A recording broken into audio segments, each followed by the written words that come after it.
Hello बच्चे लोग, तो ये हमारा एनसीईआरटी एक्सरसाइज 8.1 का क्वेश्चन नंबर 8 है। तो इस क्वेश्चन में क्या बोल रहा है कि area between X equal to Y square. X equal to Y square का मतलब कि ये एक पैराबोला है जिसका जो एक्स एक्सिस के अबाउट सिमेट्री है, और एक लाइन है एक्स इक्वल टू 4। तो जैसे मान लो ये 4 का लाइन है, ये है एक्स इक्वल टू 4। ये डिवाइड कर रहा है इस एरिया को दो इक्वल पार्ट में। तो ये हमारा पैराबोला है और ये 4 है। The area between this, that means ये हमारा पैराबोला और ये हमारा लाइन, इसको दो इक्वल पार्ट में डिवाइड करने वाला चीज़ क्या है? एक लाइन x इक्वल टू ए। तो यहाँ पे हम मान लेते हैं कहीं पर x इक्वल टू ए है, ये हमारा x इक्वल टू ए है। तो ये जो पूरा एरिया है ना, ये एरिया और ये एरिया, ये दोनों एरिया इक्वल है। इसको दोनों को इक्वल पार्ट में डिवाइड कौन कर रहा है? ये लाइन x इक्वल टू ए। तो हमें ये a का वैल्यू निकालना है। तो हम क्या करेंगे? सबसे पहले ये एरिया निकालेंगे, एरिया 1, और ये निकालेंगे एरिया 2। जैसा कि हम लोग जानते हैं कि एरिया 1 और एरिया 2 दोनों इक्वल है। तो एरिया 1 निकालने के लिए हम क्या करेंगे? फॉर एरिया 1 एक वर्टिकल स्ट्रिप यहाँ पे कंसीडर कर लेंगे। इस वर्टिकल स्ट्रिप की जो लंबाई है वो y है और जो चौड़ाई है वो dx है। तो एरिया 1 निकालने के लिए लिख दो यहाँ पे आप फॉर एरिया 1, ठीक है। तो हम क्या करेंगे? ये जो हमारा वर्टिकल स्ट्रिप है, इस वर्टिकल स्ट्रिप की लेंथ y है और ब्रेड्थ dx है। तो छोटा सा एरिया dA इस छोटे से स्ट्रिप का लेंथ इंटू ब्रेड्थ होगा, और जब आप उसको इंटीग्रेट कर दोगे कहाँ? 0 से लेकर a, कहाँ? 0 से लेकर a, तो वो हमें पूरा इस वाले पार्ट का एरिया दे देगा, ठीक है।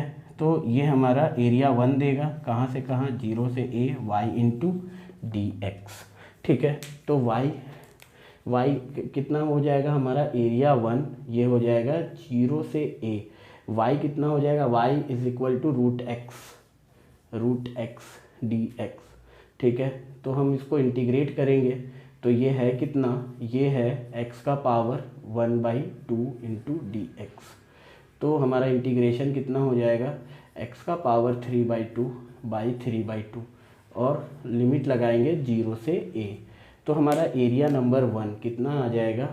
3/2 इधर चला जाएगा 2/3 बनकर, और x का पावर 3/2 में अपर लिमिट लोअर लिमिट बैठाएंगे तो ये हमारा बन जाएगा 2/3। ये हो जाएगा a का पावर 3/2 माइनस 0 का पावर 3/2, तो 0 ही है। यही हमारा एरिया 1 आ गया। इस एरिया 1 को पहले मैं साइड में यहाँ पे लिख देता हूँ, a का पावर 3/2 इंटू 2/3, ये 2/3। अब हम आते हैं एरिया नंबर 2 निकालने में, ठीक है। तो हमारा अब हम एरिया नंबर 2 निकालेंगे। चलो, तो अब हम आते हैं एरिया नंबर 2 निकालने में। तो एरिया नंबर 2 के लिए भी फिर से हम यहाँ पे एक वर्टिकल स्ट्रिप एक कंसीडर करेंगे, ठीक है। ये वर्टिकल स्ट्रिप की लंबाई जो है वो y है और जो चौड़ाई है वो dx है। तो ये छोटा सा स्ट्रिप का छोटा सा एरिया लेंथ इंटू ब्रेड्थ होगा, और जब उसको हम a से लेकर 4 तक इंटीग्रेट कर देंगे, कहाँ से? a से 4, कहाँ? a से 4, तो हमें क्या मिल जाएगा? एरिया 2, ठीक है। तो y अभी भी वही है हमारा रूट एक्स dx, लेकिन इस बार इंटीग्रेशन a से 4 हो रहा है, ठीक है। तो इसका इंटीग्रेशन कितना हो जाएगा? तो हो जाएगा x का पावर 3/2, और नीचे का 3/2 को मैं पहले 2/3 लिख दे रहा हूँ, और यहाँ पे हम लोग लोअर लिमिट अपर लिमिट बैठा देंगे। तो ये हो गया 2/3, इधर हो गया 4 का पावर 3/2, फिर लोअर लिमिट बैठाएंगे तो a का पावर 4। जैसा कि आप लोग जानते हो एरिया 1 एंड एरिया 2 दोनों इक्वल है।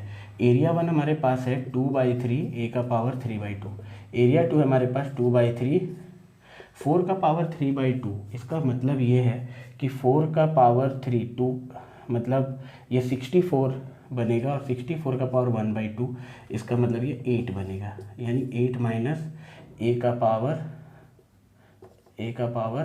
3/2 है ना, 4 नहीं सॉरी 3/2 है, 3/2 ये बनेगा ऐसा। 2/3 को पहले उड़ा दो आप, तो a का पावर 3/2 इधर 8 माइनस a का पावर 3/2 बनेगा।